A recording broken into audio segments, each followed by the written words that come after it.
Thank you for staying with us on KTN Sunrise Live. Now, as promised, we are discussing matters of corruption on the show today. And we had asked you this question earlier on at 6 o'clock when we started the show. We're asking you, do you agree with the latest survey on corruption in Kenya? Do you agree with that latest survey on corruption in Kenya? Today we'll be seeking to understand how this was done and indeed what implications it has for the country, for the government, what steps must be taken, and of course understanding that survey a little bit better. What does it mean when we say Kenya is fourth? Is that even the correct way to put it? We have the executive director with us of Transparency International Kenya. And any questions that you have, you can tweet us at KTN Kenya. You can tweet me at Yvonne Okwara. You can also send me an SMS on 8040. I'd just like to read off one of the first SMSs that came in earlier on this morning. And I think it's profound. It says, yes, why not? If you give someone money for no direct service rendered or for hopeful service in the future, it is corruption. We pay even for non-payable rights provided for in our constitution. We have institutionalized corruption to the extent that we no longer pay attention to the price tag of a service or goods, but rather we wonder for hopeful, much less I get it for, without due procedure. We're guilty as charged. That's Ben Keraro watching us in Kisii, just laying the foundation for that. Please continue to send us in your feedback. We will share them during our discussion right now. Samuel, thank you very much for joining us. Let's start off, before we even get into that survey, by defining corruption. I know you have a great definition for it. How do we define corruption? Well, the Transparency International movement defines corruption as the abuse of entrusted power for private gain. And this private gain doesn't have to be personal. It could be relating to someone else. And this is an all-encompassing definition that cuts across from bribery to procurement malpractice, and many other types that you can group into this. Okay. But for us in Kenya, of course, the greatest challenges we have relate to bribery, procurement malpractice, abuse of power, and so on. All right. The perception, obviously, that corruption is strictly about bribery. Not true. There's many other ways in which corruption can take place. Sure. There are very many other types of corruption. Bribery is just the most prevalent, and because in many cases it involves small amounts of money and affects the common mwananchi more prevalently than and more directly than other types of corruption. Okay, all right. We have some of those findings and we will be showing them to you on your screens in just a moment. Now, let's talk about this survey, when that was done, and how indeed you conduct this research to be able to come up with the findings that you do. Well, this research was conducted last year between August and December. And it's a research that follows a random sampling methodology, where we look at the national demographics, the population divided up into proportions, into proportions of the population that are representative of the total population, and we go out there and speak to households. I need to emphasize that this is a household survey. So the questions that we ask the respondents relate to experiences within their households.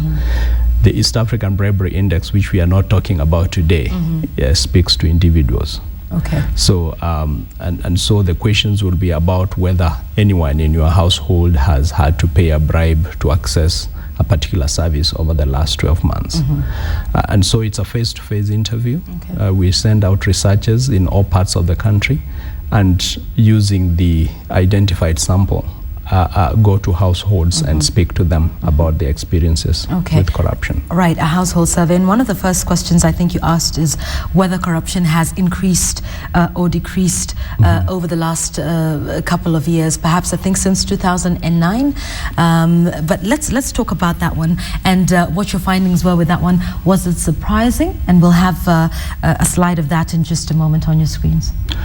Well, I think it's what was surprising is that we don't seem to be quite sure it's not as sharp as the previous study that we had done, but clearly around 29% or so believe that corruption has increased over the last 12 months. And there are those who believe that corruption has remained more or less the same. Okay. But if you add those percentages, then you are, for those who think that corruption has increased very much or just a little, you realize that you are in the region of about 50%. Okay. Yeah. Who either say it has increased or it has remained the same. When you put those percentages together? Yes. Okay, all right. Like you say, it was not so clear-cut. Are you able to determine why, as opposed to the previous surveys that you've done? Well, I think this time round the situation remains the same from when we did the survey the last time. And remember, the last survey, which was 2 years before that, in 2010, we had just had a new constitution which promised great things. But unfortunately, as that unfolded, the implementation of that constitution unfolded, the promise that we had insofar as the fight against corruption was concerned was not realized as optimally as many Kenyans would have wanted. All right. Before we even get into some of more details that came out of the survey, and I like the fact that you asked various questions, including whether people would actually report cases of corruption. But let's talk about this. This is a perception index. Not exactly. It is about experiences with corruption. So people who say that they have paid a bribe to seek a service, say in education or health or water, utilities, and so on and so forth. These are actually actual experiences of Kenyans with corruption. It's not about perceptions. The perception questions are about the increase or decrease of corruption. Okay. But the prevalence rates are actually actual cases where bribes are being paid. Okay, and we trust that they tell you the truth when your researchers go out, because some may say, okay, it is about their experiences with corruption. Excuse me, but whether or not they're telling the truth is another matter altogether. Well, I think many Kenyans will say the truth. There would be perhaps a few people who may not say the truth or may not say the exact truth, but that is taken care of in the margin of error that is usually factored in. Okay. But in many cases, people have no problem telling you because they are aggrieved. They don't pay bribes because they love paying bribes. They pay bribes because the circumstances force them to pay bribes. Okay, all right. Yes, so believe that perhaps they are indeed telling the truth. All right, let's take a look at others that have come out in that particular survey. And we know that you're talking to households. And that is important and different from when you're talking to individuals? Yes. Why?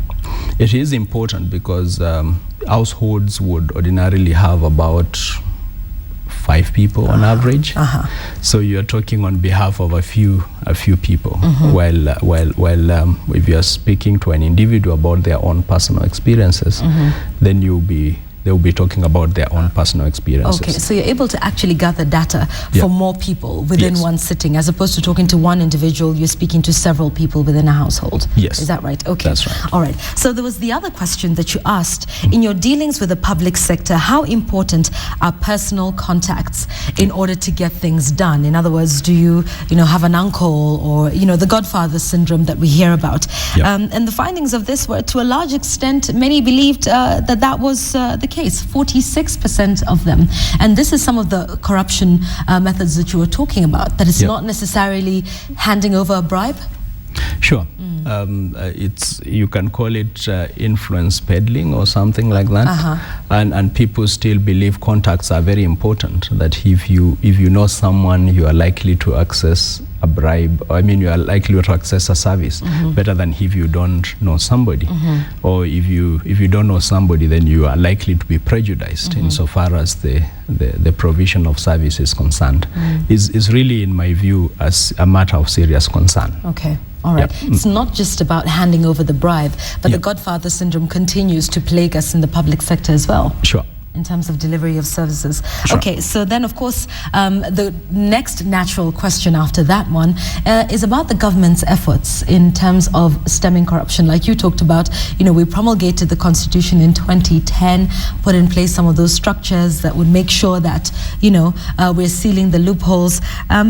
But then again, the next question you asked was, how effective do you think your government's actions are in the fight against corruption? And again, with this one, do Kenyans have the belief that the government is doing enough to fight corruption? Largely not. I think many Kenyans are still disillusioned that despite the promises to fight corruption, not much has happened. It will be interesting to see when we carry out the next survey what the thinking would be with regard to the new government, because these experiences do not cover the period of the new government. But largely so far, my guess is that the difference will be very minimal, because even though the rhetoric has been right, the Jubilee Manifesto has said quite some strong things and some strong commitments with regard to the fight against corruption and the running of an open and transparent government. In reality, we are yet to see any concrete steps in that direction. What would it take for us to believe in the government's words? Because right now it seems like we're talking tough, and I think this happens with every successive administration in this country. We talk tough on corruption, we net the big fish, as the former Justice Aaron Wingera would say, netting the big fish in a small pond and that sort of thing. But what would it take for you to perhaps do your survey in the next 2 years, and then people will say, yes, I do believe the government has made some concrete steps to fighting corruption? Well, I think there are some quick wins that the government can pick, the so-called low-lying fruits, and I think they are captured pretty well in the Jubilee Manifesto. The first one is to make sure that you have proper, strong anti-corruption laws. The laws that we have now to fight corruption were undermined. You'll find it a paradox that when the Kenya Anti-Corruption Commission was a statutory body, it was strong, had more powers than the current Constitutional Commission. Yes. So our political class especially went out of its way to make sure that this commission is weakened. And so as we speak, the commission we have is weaker than it was before the Constitution made it a constitutional body. So the first step would be, in my view, to look at those laws and strengthen them and create some coherence within them. Secondly, is the commission itself, to strengthen it as it is since the enactment of the Ethics and Anti-Corruption Commission Act in 2011. This commission is not fully constituted. Yes. It still doesn't have a substantive chair. It has no chairman. It is true that there are cases in court, but of course we have not interrogated the issues around this significantly to ask ourselves whether the interests of one person can hold the country at ransom forever. And if the government was committed, in my view, in seeing this commission up and running, the government would have done something about making sure that you have the commission fully constituted. Okay, so some of those things now that may perhaps alter what happens, unless of course the government puts in place some of these issues. Would you agree that perhaps the perception and the experiences that we have regarding corruption may also be due to the stories that we see, the rhetoric that we've got? We did our press review a little earlier on this morning, and without a doubt, there's every single day you take a look at the papers, you watch the news, there has to be a case of corruption. FKF is denying corruption within its ranks. We're talking about Paul Kamlesh Patni, again in court. We're talking about Goldenberg. We're talking about campaign financing. Of course, there's a bill that's set to be tabled today in Parliament. But do you believe perhaps with the reportage that we have regarding corruption that it also raises the perception and perhaps the level of anxiety amongst Kenyans? Well, I don't actually think so. It plays its part in creating awareness about the levels of corruption. But if you just speak to Kenyans, their lives their lives every day are affected by corruption. They experience it every day. As a matter of fact, many times when we release statistics such as this, some Kenyans come to us and tell us, you guys are joking.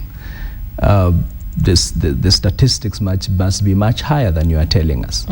But we tell them that ours is a scientific research, and therefore we put down what Kenyans have told us are their experiences. Okay. And the reportage is important, but we need to see action. We need to see people being held to account. There are cases that have been running for over 20 years. Yes. It's a circus. I mean, if we are to take our system seriously, then we must be able to deliver justice either way within a reasonable period of time. There is no justification whatsoever for a case to go beyond 3-5 years in the courts. Right. Let's talk about it again, and I know we do need to clarify just what this survey says and its findings. So when the report came out, it was Kenya's 4th worldwide, I believe, coming after Sierra Leone and 2 other countries in that one. Just explain to us what this means. Are we the 4th most corrupt country in the world? No, we are not the 4th most corrupt. What this survey does is to rank, not to rank countries, but to cluster them in terms of prevalence. And it's basically, the prevalence is expressed in percentage terms. And so the clusters are in percentiles. From 0 to 25% is the first quartile. The second where presumably is that's less prone to corruption. Yes. Okay. All right. The percentages, the increasing percentages show increasing prevalence of perception of corruption, and Kenya is at the 4th quartile. So that means we are in the last quartile, which is of course nothing to be proud about. Yes, indeed. So though it's no consolation, though.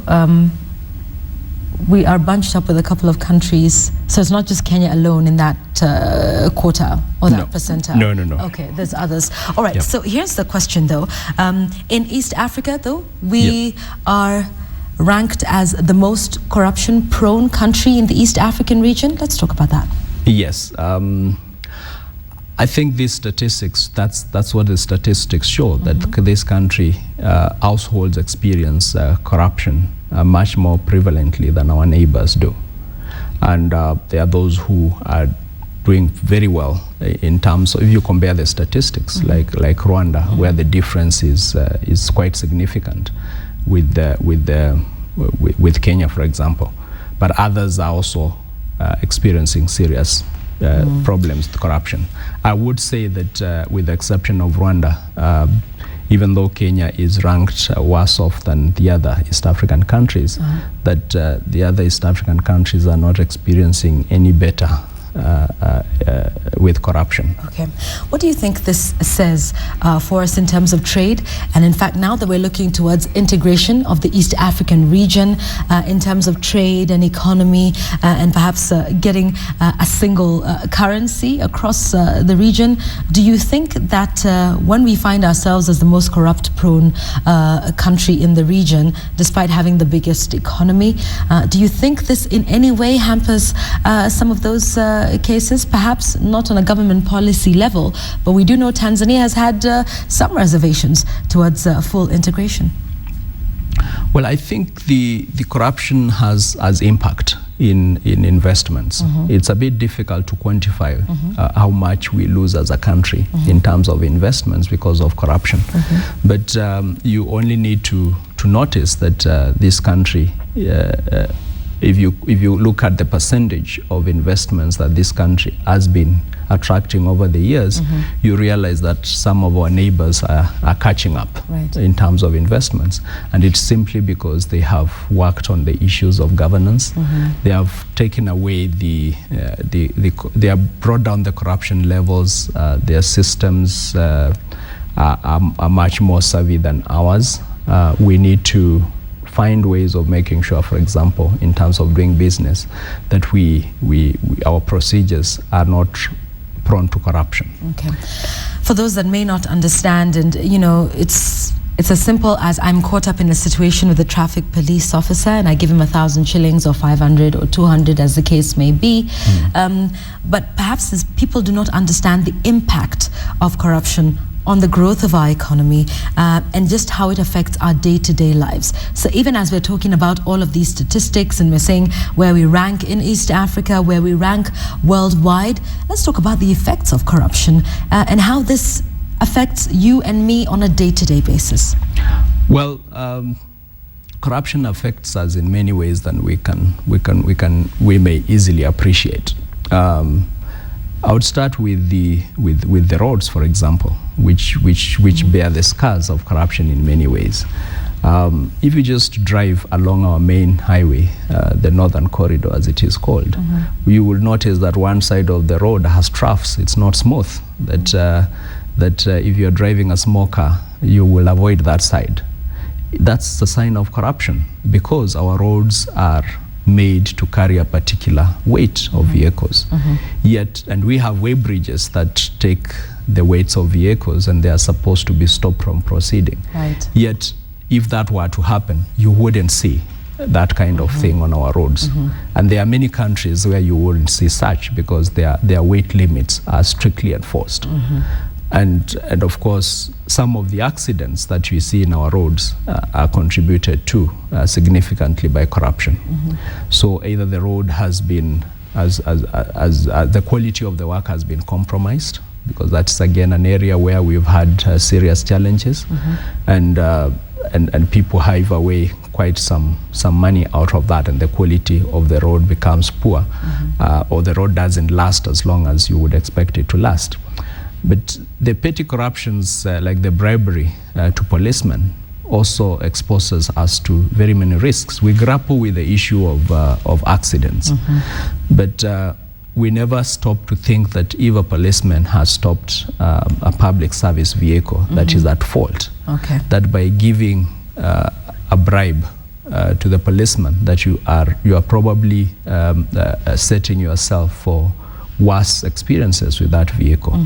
Because if it is faulty, it could have an accident. It means that if the policeman appreciates that the vehicle has problems, then the best thing would be to let the law take its course. Right. And that way we will be able to reduce quite significantly also the accidents on our roads. So it's a different way of looking at the road accidents. Yes. We have lots of unroadworthy vehicles. We have overloading of public service vehicles, and that is linked to corruption.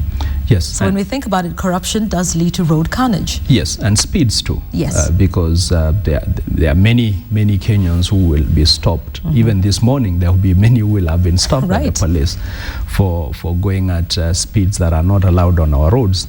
And a significant number of them would not see the courts. Yeah. Because they paid a bribe. Because many will pay a bribe. There are, of course, those who will be warned and let off. Right. But there are also a significant number who will just pay a bribe and proceed. And proceed. Yeah. And they proceed over speeding. Sure. And who knows what happens at the end of that journey or even before that journey is concluded. Sure. Let's talk about within the government. We do know that, we have a budget that's just been read last month. Yeah. And lots of that money will end up in the wrong hands.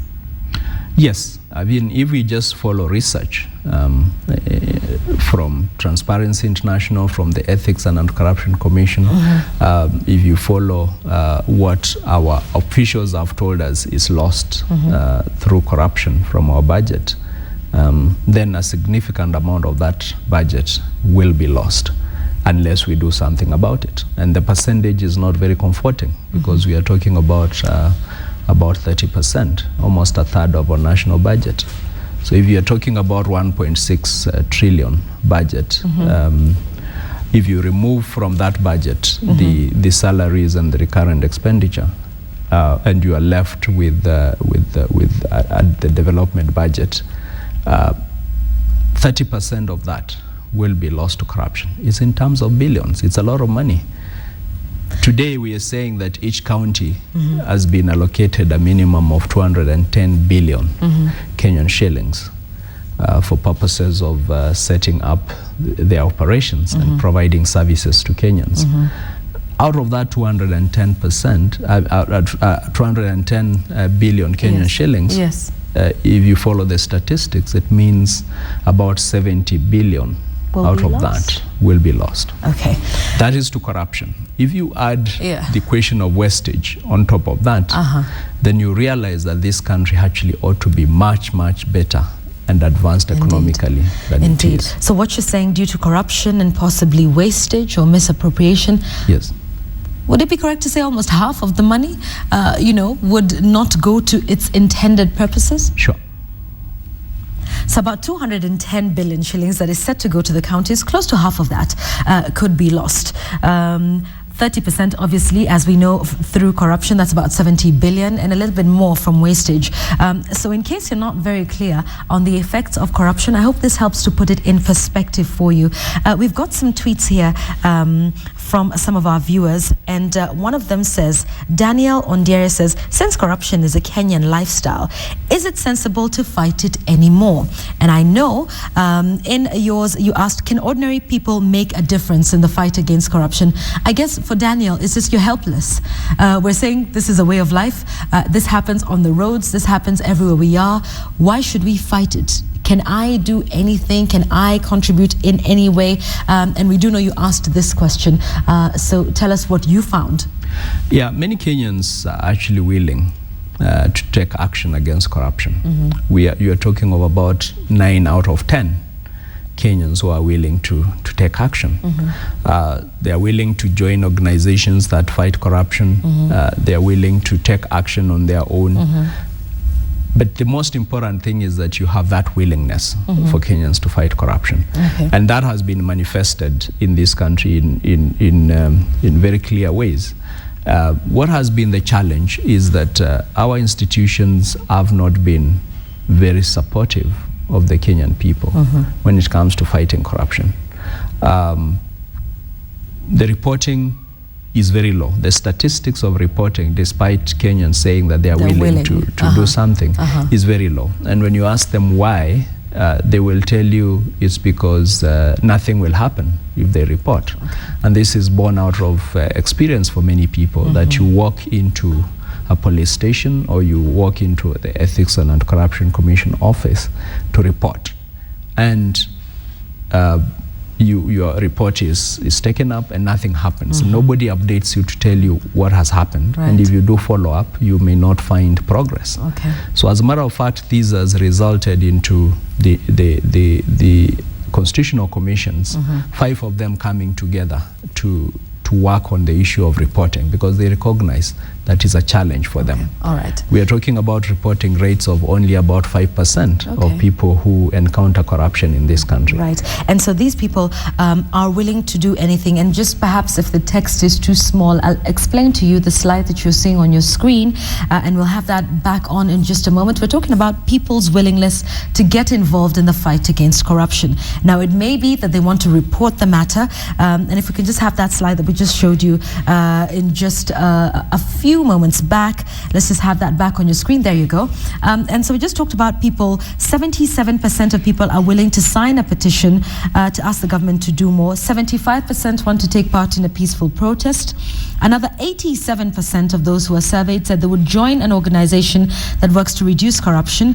And just 58% said they would pay more to buy goods from a company that is corruption-free. And another 70 said they would spread the word about the problem of corruption through social media, which I think happens quite a bit. You notice all of these are, they don't include reporting, like you mentioned. Because reporting is one of those that they feel nothing will happen. So with all of this that's there then, and of course the next one that I want us to take a look at is, would you report an incident of corruption? And a majority of people said, yes, they would. 68%. Yes. That is the contradiction we have, because you have many people who are willing to report, but the experiences of those who report are such that they don't feel, they have not felt it's worthwhile. And for us, it's just to emphasize that unless the reporting is there, the rates of reporting of corruption are actually commensurate with the handling and resolution of corruption issues. If you report an issue and it is taken up and you see the conclusion of it, then you are likely to go back and report. Indeed. But if you report an issue of corruption and nothing happens, then you end up with a situation that the police have found themselves in, where they say that they have not received a report on bribery involving their people over the last 6 months. Yet we know that is not true. That I mean, we know that Kenyans are experiencing corruption in the hands of the police. So it is not, while the statistics may not be there in terms of them reporting, it shows a very serious lack of confidence in their report handling system. Right. So many people willing to report, many people who actually would report, but they don't exactly get the help that they deserve. All right. Let's talk about another one. If you had any contact, if you've had contact with any service delivery institutions, have you paid a bribe for any services? And many of them said they did. Yes. You have quite a lot of statistics there that show you that a lot of Kenyans, an average, I would say, of 7 out of 10 Kenyans paid bribes in many of the services they went out seeking. What does this say, though, about it? Do you think sometimes that because like we say, it's become a way of life, that we offer a bribe even perhaps when it has not been asked for, even perhaps in a case where it is not necessary? Like the text we read at the beginning, some said we pay for bribes even for services that don't require payment. And that is actually true, because if you look at other statistics, for example, the East African Bribery Index, where we ask people whether bribes were asked for or they were offered, you will still find a significant percentage that offers those bribes. So they are not asked, but that Kenyans are still going ahead and offering those bribes. It is understood, is it? You know, when you go seeking a service, if I come to you, it is understood that I need to give you a gift or lunch or chai or grease your hands a little bit, to the point that even now we become the culprits in terms of providing the bribe even before we've been asked for it. Well, I think that's something we have to work on, because it really says much about what our perceptions or our perspectives are insofar as seeking services is concerned.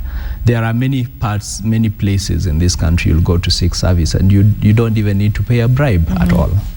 And the fact that Kenyans are offering bribes raises serious concerns that they may not appreciate, one, that they are entitled to those services, and secondly, that by paying a bribe, you are actually distorting the ability of every other Kenyan to access that service without paying a bribe. And thirdly, you are committing an offense, because you can actually be prosecuted for it. Yes, for he that gives and he that asks for it. Yes, and to the extent that bribery destroys our institution, corruption destroys our institution, you are actually participating in destroying the institutions that this country has put together. To what extent then do we stand indicted as Kenyans, in this particular process? We know we've talked about the fact that the government needs to do its part. We need to have, the Ethics and Anti-Corruption Commission strengthened. The police, we need to talk about how they handle it. But to what extent is this my fault as a Kenyan?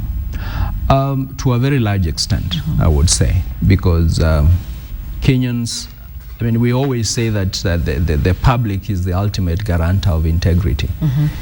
If the public desists from engaging in corruption, if the public demands integrity from public officials and public institutions, then the public will have its way.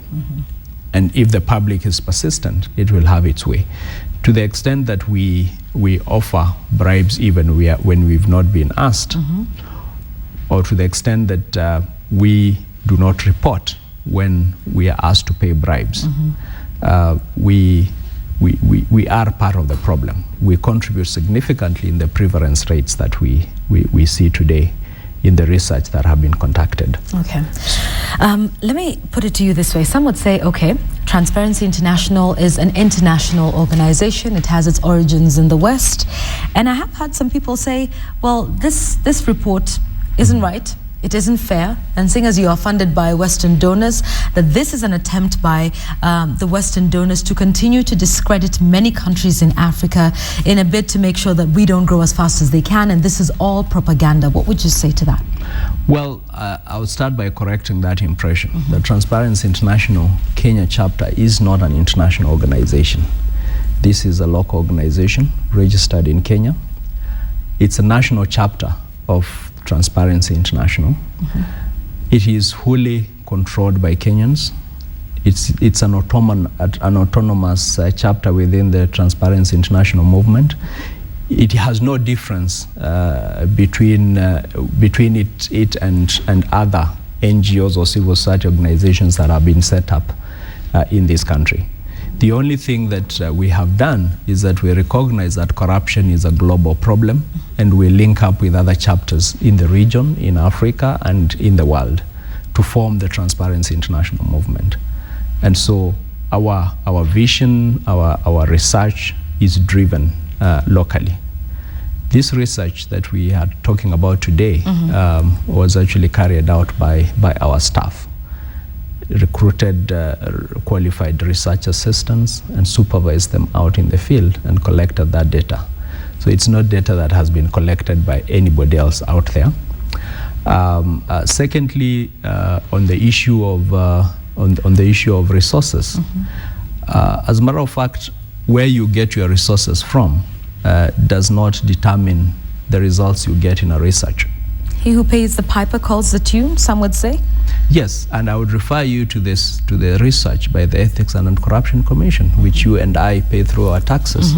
And you will notice that the statistics are the same. They are not different from what we come up with. Okay.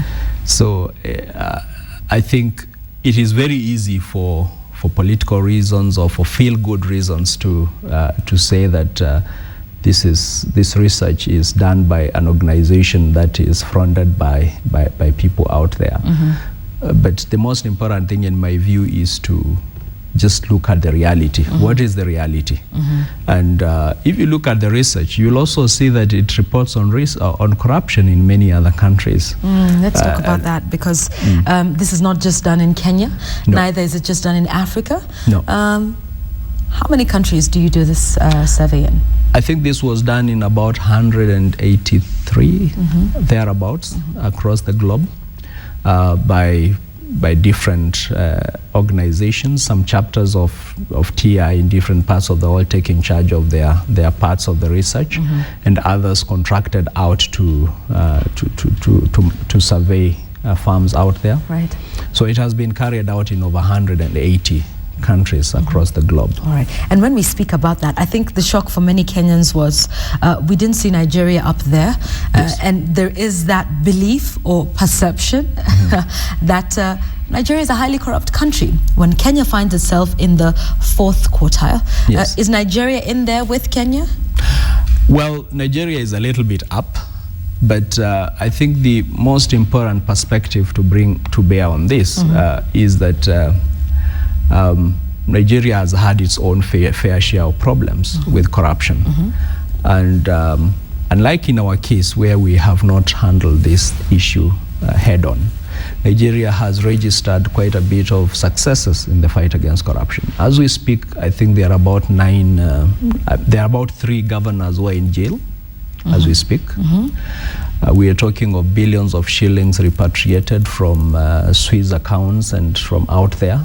From former dictators, Sani Abacha in particular, and we are speaking about cases that are still going on in foreign countries at the instigation of the Nigerian government to recover resources that have been stolen by especially their political class.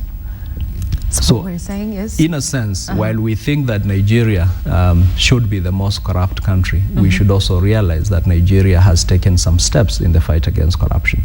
And if we don't follow suit, we will realize that before long that the ground has shifted and that people are looking at us and saying, you are the ones who are corrupt to this extent, that others are moved ahead. Very shocking to hear that Nigeria has done something about it and we haven't.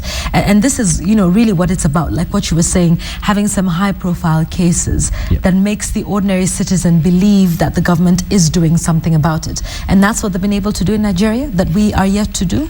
Yes, I think largely, if I were to look at the progress Nigeria has made in the fight against corruption, and you see it in the rankings that come every so often, is that at some point in time in the last 7 or so years, they have been able to go for high-profile people in government who have been engaged in corruption, and those people have been prosecuted, have been convicted, and punished for that. Okay. In this country, we don't have such cases. Indeed. We Very only sad. keep on filing. We keep on piling more and more cases of corruption without resolving them. So you have cases like Goldenberg going back 2 decades, and you have others that are 1 decade, others that are 5 years, 3 years. But if you look at the rate at which these cases are being resolved, it's a joke in my view. It ought to help it ought to move us to ask ourselves what is wrong with our system. What is wrong with our system that a case should take 3 years? In some jurisdictions, there's actually a statutory limit within which you can handle a case. Some of them are as short as 8 months. Right. So every economic crime, every corruption case that comes up has to be resolved within 8 months, and it is done. So for us, I think we need to relook at our commitment and resolve to fight corruption and to punish people for what they do. Right. We had, according to the survey that we're just talking about now, there's a large percentage of Kenyans that said they would be willing to pay more goods to a company that is deemed corruption-free. Now, is corruption only within government sectors, within the public sector when you're seeking delivery? A lot of people say we focus on what's happening in the government, but that this is also quite rife in the private sector as well. That's true. Corruption is rife in many in our sectors. As a matter of fact, the private sector is a key driver of corruption. It's the chairman of our board who reminds us that ministries don't bribe ministries, and government entities don't bribe government entities. They are bribed by private entities. They are bribed by private individuals. But the most important thing, of course, is to recognize the centrality of our public systems in the fight against corruption and in helping us tackle these issues. If you have a properly functioning bureaucracy that does not tolerate corruption and in fact punishes it when it occurs, even the individual citizen and the corporate sector, the private sector, will follow suit. They will respond to that stimuli, and I think there is a lot. There are a lot of such cases where governments have just decided to stamp their foot down, and everybody else follows suit, because the government has its instruments of coercion. It actually has a monopoly over the instruments of coercion to make those who are unwilling to toe the line to do it. And that is where we have, in the social code, social contract, we've given up our individual abilities to sanction people up to government, so that collectively the government can exercise that authority on our behalf and that power on our behalf. So the focus on government really is a recognition that there is a territory that citizens have ceded to the government, so that the government can exercise that collectively for the benefit of all of us. And therefore we must keep on demanding that government plays that role. Okay. So with all of this then, we've got the findings, we've got a report on how many Kenyans are actually willing to report an incident, how many actually bribe for all of these services. What next? What do we do with this report? It's now out there. Kenya's not faring well around the world, not faring well in the East African region. What are we supposed to do with these findings?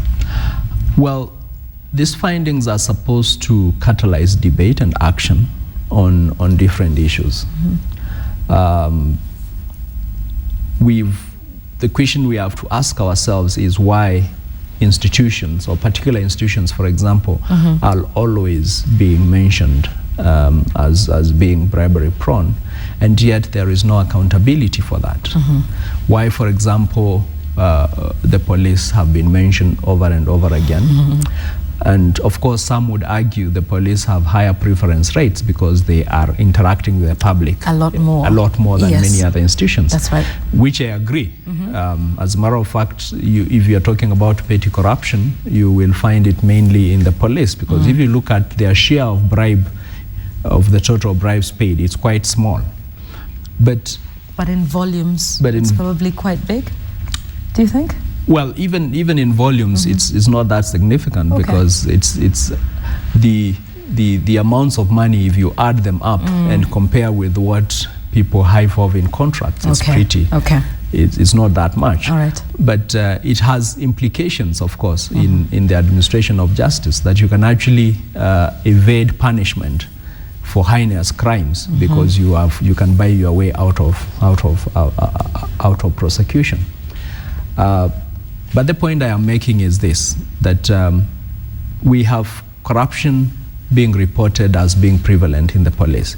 Yet we are yet to find any institution in this country that the police, that is supposed to hold the police to account, asking their superiors, the Inspector General of Police, the Commissioner of Police previously, what has been done to reduce those levels of corruption. Parliament has not asked those questions.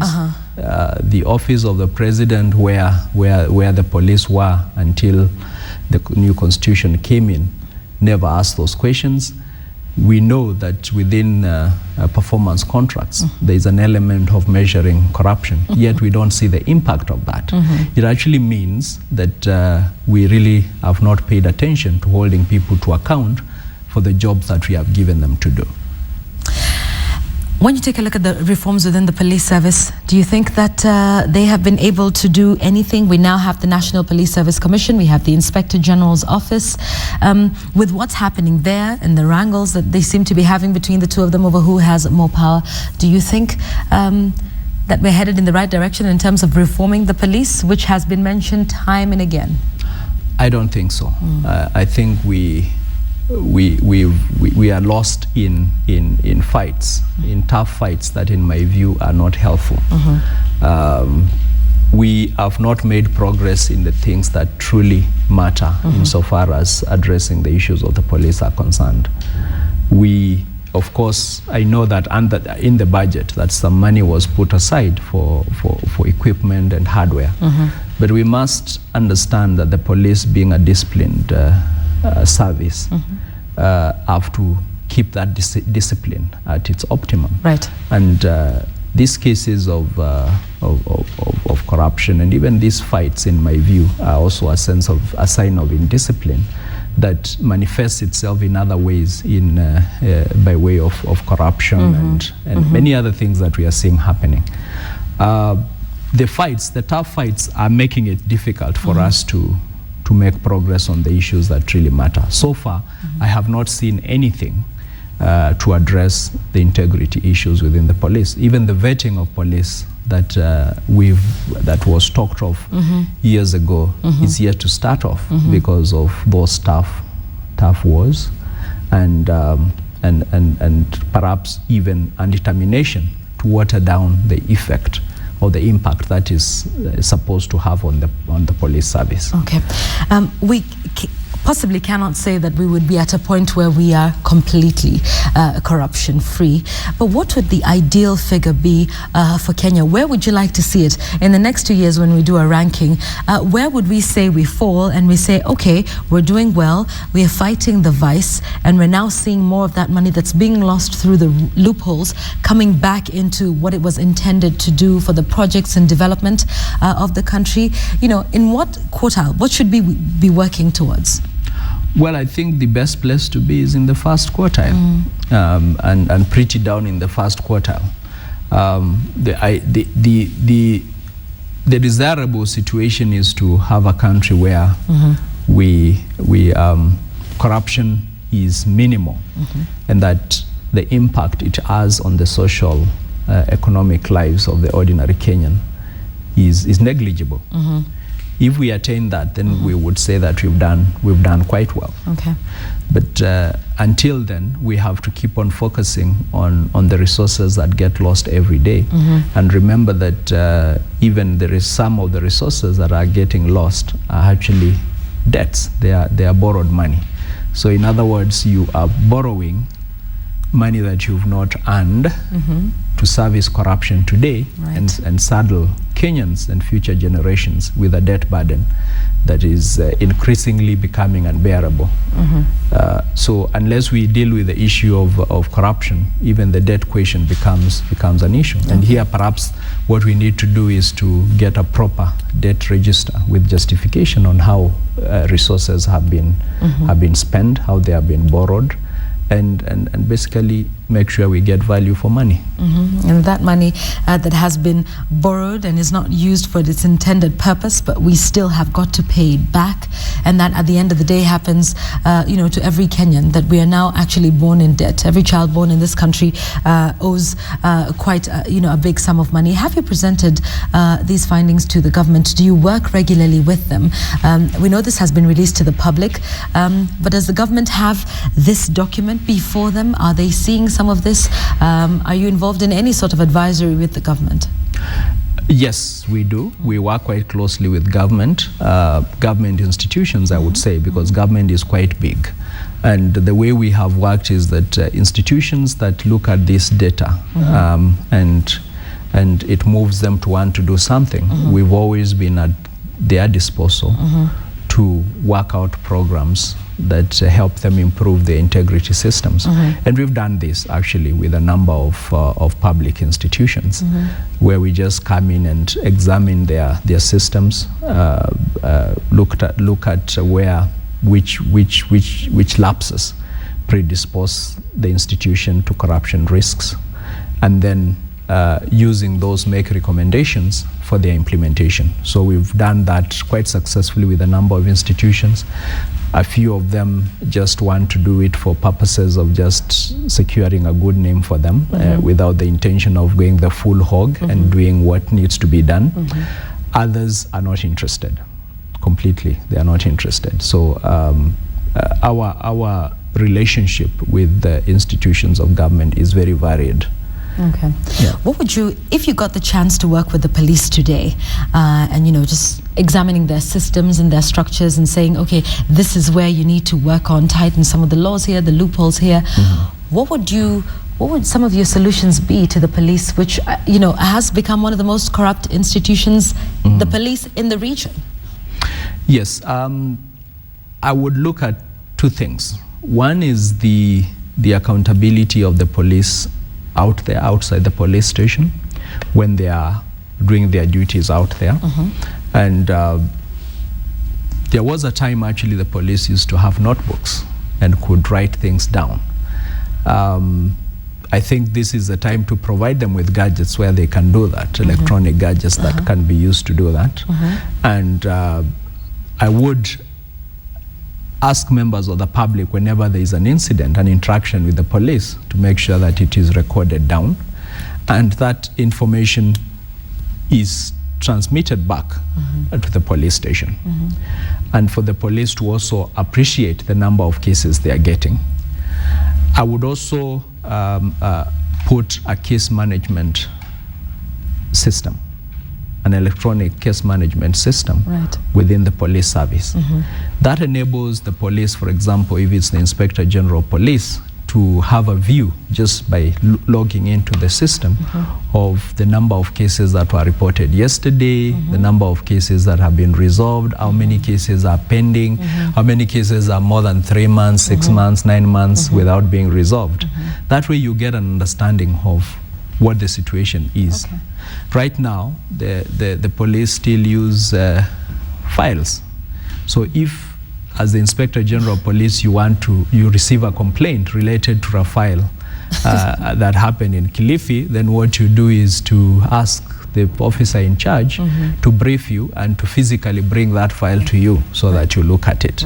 So as a matter of fact, we have not invested in the police service. I will just go back and say that as a country, today the insecurity we are facing is because we have neglected to invest in the police service. To provide security, the police need equipment, they need training, they need a lot of things that for over 2 decades now, we have neglected to provide those. Okay. Think about the length of time it has taken for us talking about a forensic laboratory, and it is not there. That brings to mind Anglo leasing. Yes. So does the fact that Anglo leasing happened mean that then Kenyans are not entitled to a forensic laboratory? I think there are a lot of priorities that we have missed on with regard to the police service and that we need to address. Okay. And then internally, I would look at the police standing orders and make sure that those that oppress junior policemen are removed and modernized to a level where policemen feel that they are appreciated within the service itself, and that they are not oppressed. Transfers are not arbitrary, and the standing orders are strictly followed. So you don't get transferred to Lokitang and remain there for 7 years or 10 years, when as a matter of fact the standing orders say you can only serve a maximum of 3 years. And this happens because someone has bribed to make sure they are not transferred to relieve you in Lokitang. And so you remain there with useless, I think they call them transfer signals. You remain there with useless transfer signals that can't be effected, and you can't leave your base because it is required that you hand over to someone who is not coming anyway. Indeed, and corruption is involved in that process as well. Precisely. So better investment in the police service, but the police service doesn't work alone. They also work with the judiciary. Despite the reforms we've seen in the judiciary, I think we can say that is an area where vetting actually made sense, and a lot has been done in the judiciary. Has the level of confidence in the judiciary increased since the last survey you did before this one? Does it show that perhaps there's less corruption in the judiciary or not? I think there's less corruption in the judiciary. That's what the survey shows, but the rates are still high.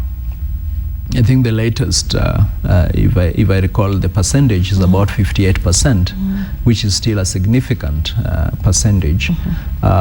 So there is improved confidence in the judiciary. But let me also say something about the legal system as a whole. You cannot address the judiciary and leave alone the police or the director of public prosecutions and the investigation side of it. You have to work at all of them. Let me give you an example of the bribery on our roads and the reason why even with the tough laws it is not made a difference. Because if you are arrested in the morning at 7 for a traffic offense, you can count the entire day wasted. From morning to evening, I can guarantee you the earliest you will get out of the courts, say after paying a fine or getting acquitted or even being released on bond, is 4 o'clock. So what's the justification for that? A properly functioning legal system should have you processed within an hour. And for me, the whole inefficiency of that system is partly or largely to blame for the prevalence of corruption. Because many people imagine, look, if I'm going to spend a whole day, I'm better off paying 1,000 or 2,000 shillings. And finish it now. And then you forget that after paying the bribe, the impact that has on the institution and the impact that has on the safety of yourself and other people on the road. So if I were to make an appeal, I would be telling the National Council on Administration of Justice that this is an urgent issue that they need to address, so that those who are at fault on our roads can pay their fines and get their punishment from the fines that they pay, because fines are painful. If you enforce the law and you have to pay fines twice, thrice, like happens in other countries, you will actually discipline yourself to make sure that you don't get caught again.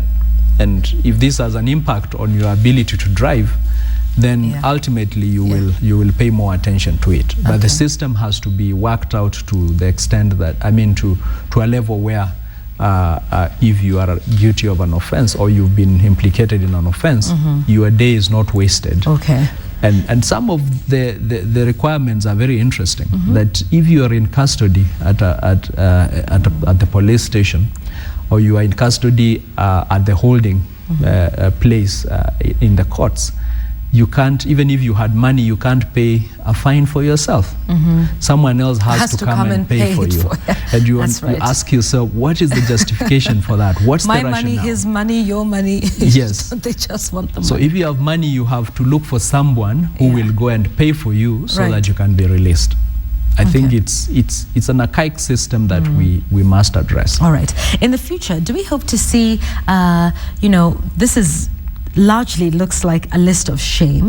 We talk about the institutions where corruption is most rife.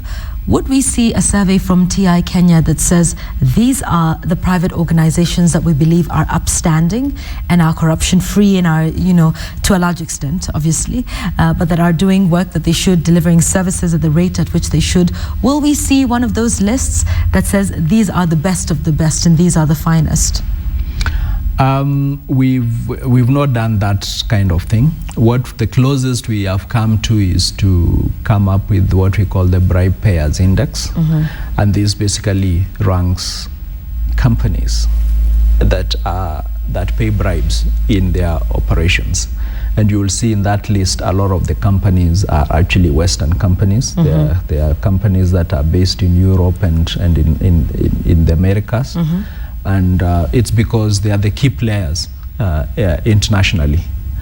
For us, it is a bit difficult at the moment to do the kind of index you're talking about, because there is a lot that we may not know. And the tool that is required for us to be able to do that is a bit different, because corruption at that level happens with, it's a collusion between two parties. So none of them is going to report the other. The other, yes. Yes. Yes. None of them is going to report the other. So at the end of the day, it's very difficult to get that information. You will have noticed, for example, that there are companies that have been punished in this country, for bribery in this country, in foreign lands. That's right. And you've done nothing, you've not heard anything about it. Yes. And nothing is done. So even when these companies are punished out there, you would expect that our system will be looking to find out who was involved in that corruption here and punish them. But nothing gets done. Okay. So just my final question to you. You know, when a lot of people go into government offices and you see that sign there saying, this is a corruption-free zone. If you are asked for a bribe, dial this number. Do you think some of those make a difference? Is it for sure? It would make a difference if there was follow-up and action was taken. But in many cases, those signboards don't mean anything, and reports that are filed are not investigated. And as a matter of fact, where you have drop boxes, you'll find the boxes have not been opened for months. So it doesn't make a difference if we don't follow up if we don't follow up on the complaints that have been received, or the reports that have been received. But if we did follow up, it would make a real difference. All right. You've talked about what the government needs to do. We've talked about the judiciary a little bit and about the police. What can ordinary Kenyans do to make sure that the next time you come around knocking to my door, at my door rather, that me and my house will speak very well about this country? What can we do as ordinary Kenyans? I know you'd posed that question, and whether most people believe they can do anything about it. They are willing indeed, as we have seen. But just what do we need to do to take this to the next level? What's our responsibility in this? Our responsibilities are very basic. And the responsibilities are, one, to make a commitment and observe it, not to be involved in corruption. So don't ask or receive a bribe. And where you are asked for a bribe, report that to the relevant authorities. And there are offices within institutions where you can report this. You have independent commissions that handle this kind of thing. The key ones being the Ethics and Anti-Corruption Commission and the Commission on Administrative Justice. The police are also the default law enforcement institution. And even though they are yet to, in my view, they need to up their game insofar as receiving complaints and addressing them is concerned, but they are still the default law enforcement agents in this country. We should be able to report. And the other thing is to be able to report corruption where we see it. When you see it, whether it is involving you or someone else, to be able to blow the whistle and say that this is happening. And if we do that, there's going to be progress in this country, because if we do that, we can hold our institutions to account for their failure to act on the reports that they receive. And the other thing is just basically to castigate corruption, speak against it. And don't do it. Don't do it. Don't be involved. Don't glorify people who acquire money dubiously. Unless you understand how they have gotten their money, don't glorify them. We have this problem that we tend to glorify people or to bow down to people who have money without knowing where they have gotten that money. In some cases, even when it is rumored, suspected, and indeed proven that this money was ill-gotten. Sure. And we still do the same thing. Yes. Okay, all right. We thank you so much for coming. And we do hope when we will be talking to you in the next survey, 2 years from today, that perhaps things will be a little bit better. Hopefully. And that will depend on the commitment that the government and the institutions involved have in fighting corruption, and that commitment is exemplified in the actions they take to address the issue, and the public also being involved in the fight against corruption, because without information, even the institutions that are set up to fight corruption will be at sea. They need the information to be able to address corruption issues. Okay, and of course that will be taking a look at what this new administration will have done, hopefully in the next 2 years. Thank you very much. Samuel Kimo, who's the Executive Director of Transparency International, joining us today to talk about that survey that was released about a week ago, talking about Kenya and that, putting us in that index. Where are we? Just to remember to clarify that we are in the 4th quartile. It's no consolation that we are with the other groups, but we are definitely at the bottom of the chain in this particular one. So it's not that Kenya is the 4th most corrupt country in the world. I think that would be incorrect to state, but also that it is up to you and I. And let's see what plans the government will have in place over the next few months. Continue to keep your comments to send in your comments on Twitter, because we will sample them at the end of this live show, including telling you about an article as well on corruption in the paper. All of that after the break. We thank you so much for staying with us, and we thank Samuel Kimo for being with us this morning. Asante. All right, thank you very much. It's been really great.